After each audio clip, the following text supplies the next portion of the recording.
Welcome to the 2020 WhistleStop Winter Haven Virtual Hobnob.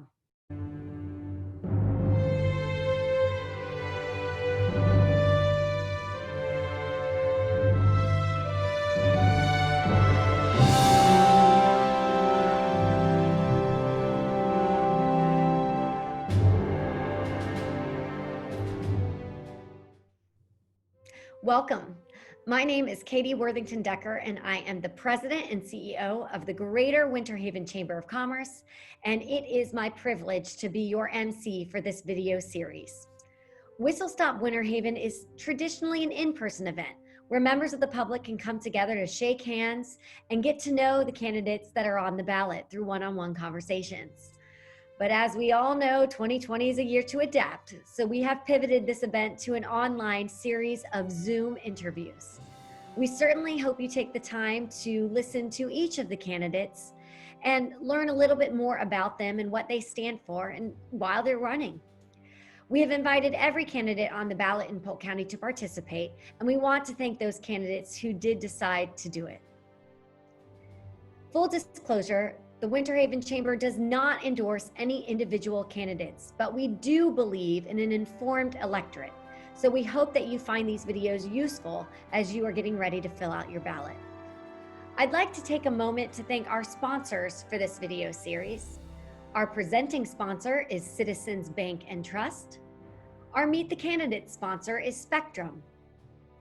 Our additional sponsors include Citrus Connection, the Hemingway Group Realtors with Crosby & Associates, John Wood Realty, and the campaign of Sam Killebrew, District 41.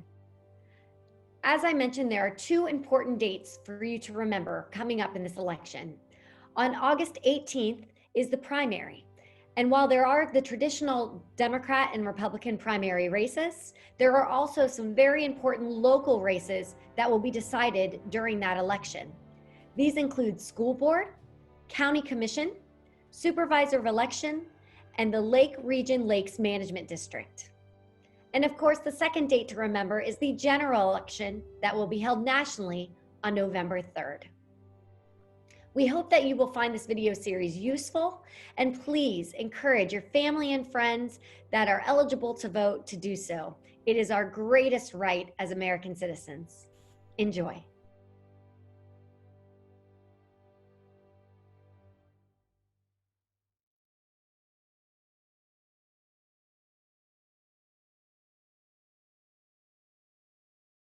Thank you so much for participating in our 2020 virtual WhistleStop Political Hobnob. By purchasing your virtual booth, you have allowed our chamber to educate the citizens of Polk County about the upcoming election and the issues and candidates that are on the ballot. So thank you for that. Since your campaign has purchased this virtual booth, the Florida Division of Elections does require you to disclose that fact in the following statement. Okay. Paid for by Sam Killebrew, Republican, for State Representative, District 41.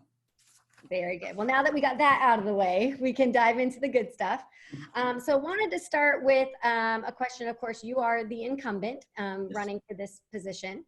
And so what are you most proud of accomplishing during your tenure in office this far? I've had several animal protection bills that I have run, and all but one have passed.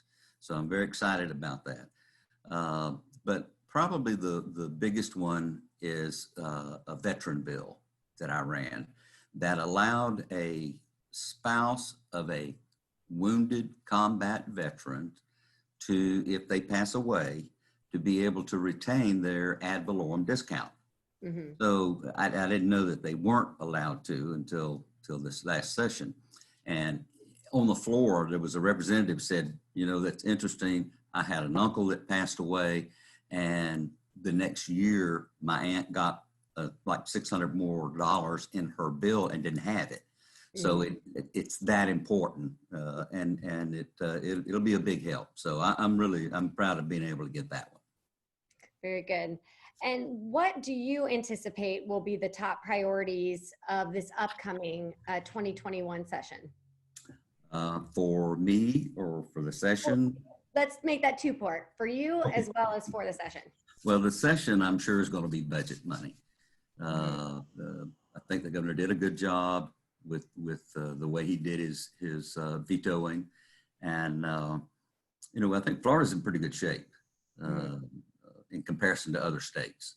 So for me, I still have one animal protection bill that I didn't get passed, and that I want to run, and the other is I ran a bill last year with a Democrat, Republican David Silvers. Democrat David Silvers, that would stop the state from sweeping the Sadowski Fund, which is the funding Sadowski Affordable Housing Fund. And the governor is a big fan of not doing that. And this year he didn't. And that was huge. But it's still not a statute. Right. So David and I are going to run that again next year. That'll be one of my big priorities. And that fund allows for local municipalities as well to use money towards affordable housing? Absolutely.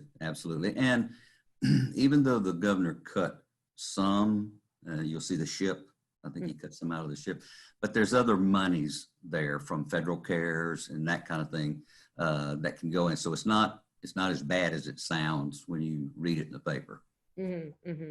Yes, and the governor cut, I believe it was a total of about $1 billion from the budget that you all passed.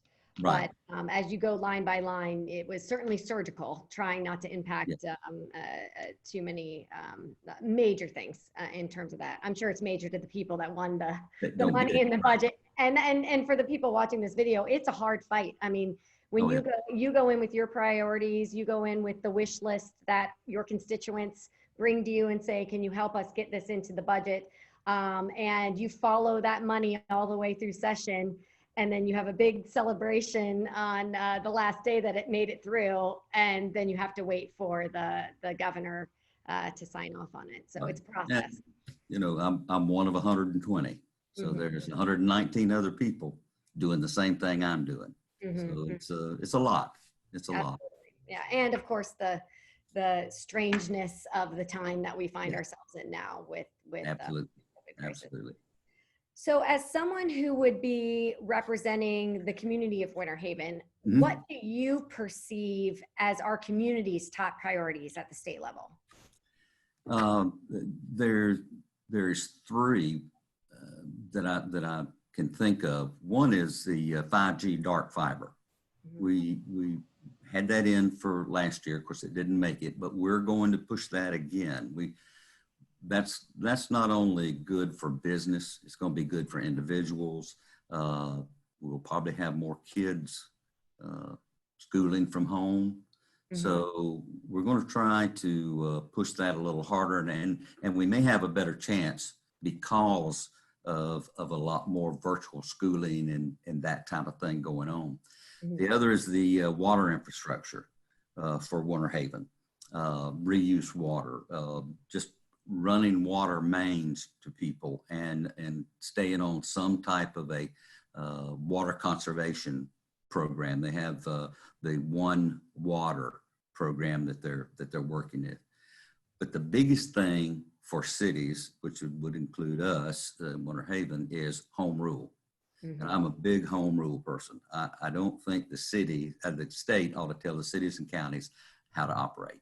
All right. There are a few things that make it more convenient and better statewide, but very few. So every time there's a home rule issue where they're trying to preempt the cities or the counties, I'm 99% I'm a no vote, and half the time I'm a no vote against leadership.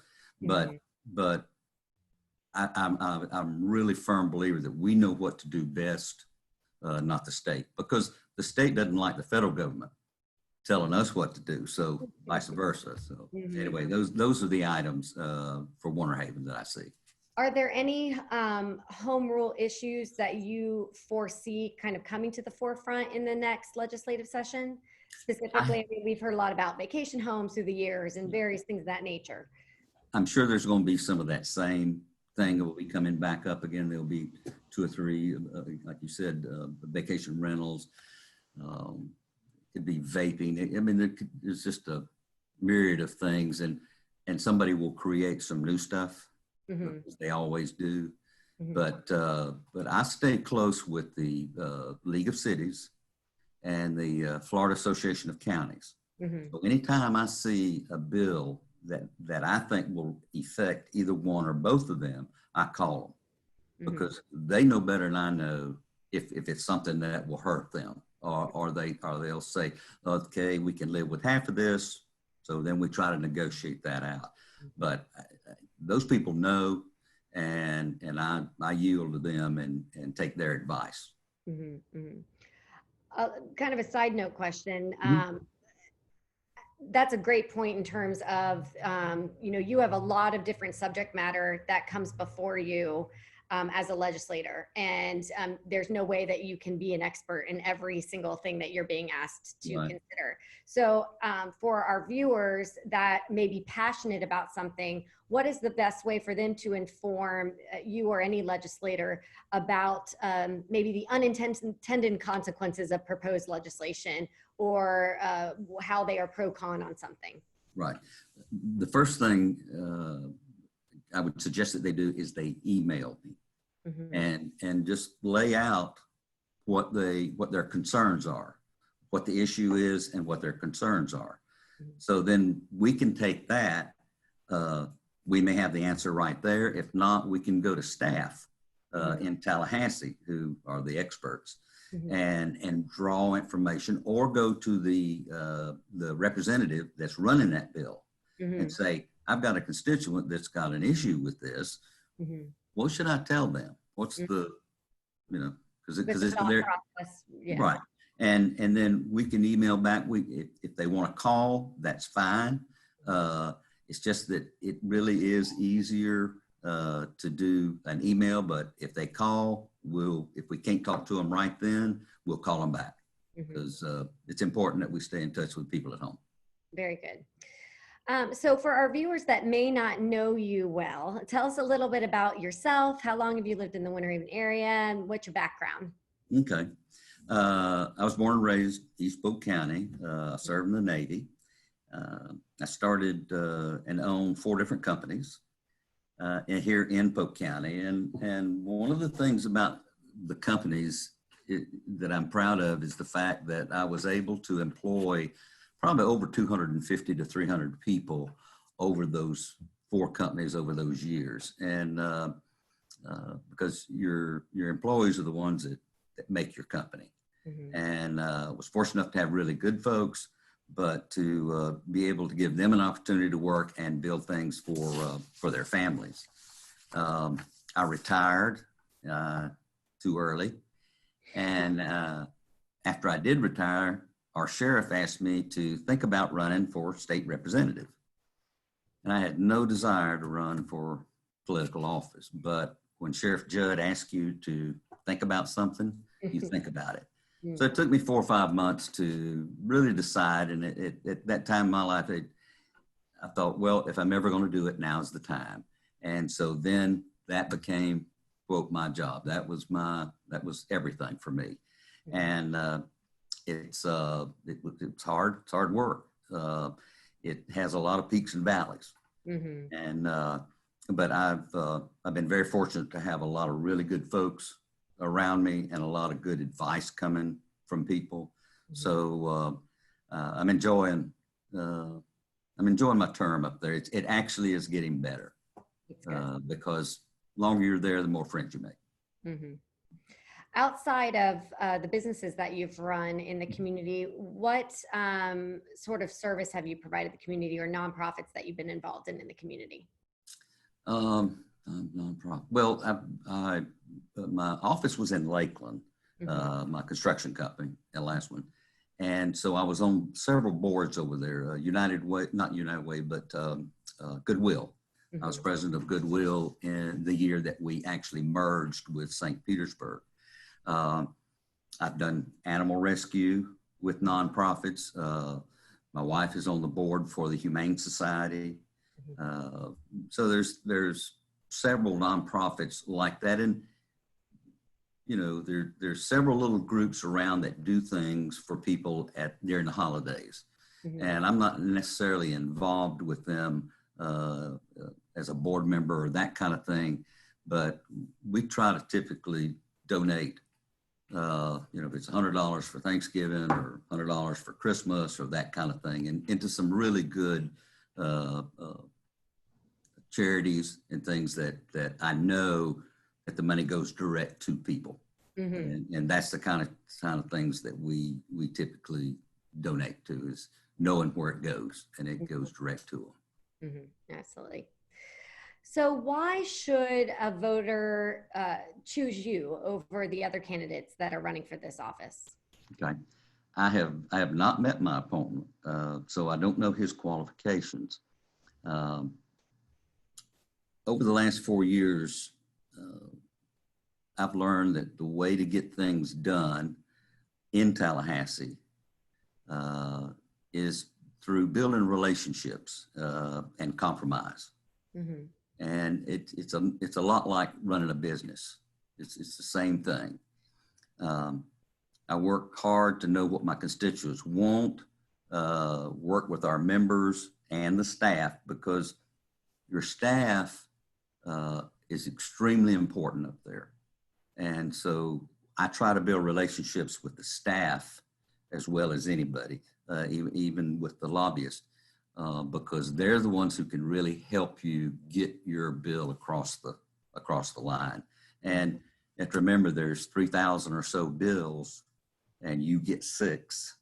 You got to fight hard to get your bills heard, and you have 3 committees to have to pass. Then you have to be read on the floor 3 times. So it's vetted pretty good. There's 6 different times they can stop you. Mm-hmm. So I just try to work with everybody up there and ask questions and call people that know about a specific issue. You know, you win some and you lose some, but I never stop trying. Mm-hmm. Well, and I think you brought that up, that you run bills multiple years in a row. And a lot of people don't realize that it can take several years for a good bill, a bill that most people would agree with, no matter what party affiliation you're a part of. It just takes time, because that process is, 3,000 bills and 200 see the light of day. Right. So, and some of those get gone when the governor gets it. And the governor gets it. That's right. That's and right. Then you have the folks at the other end of the hall. You have the senators fighting, doing the same thing. So exactly. But it's a good process. It's a good process. It makes you really delve into your subject and know it. And it's, in one way, it's good that we only have 6, so you don't have to try to educate yourself on 25 or 30 different items. And there's a lot. It is, yeah. Well, it helps you prioritize the main ones that you want to focus on. So yes. Well, good. Well, Representative Killebrew, thank you so much for taking the time to do this WhistleStop interview today. I know you have participated in our in-person event for many years, but thank you so much for being willing to do this virtual event this year, and hopefully we'll engage more of the constituency in the electoral process. So we really appreciate you being a part of the virtual WhistleStop Winter Haven. Katie, thank you. I appreciate it very much. Absolutely.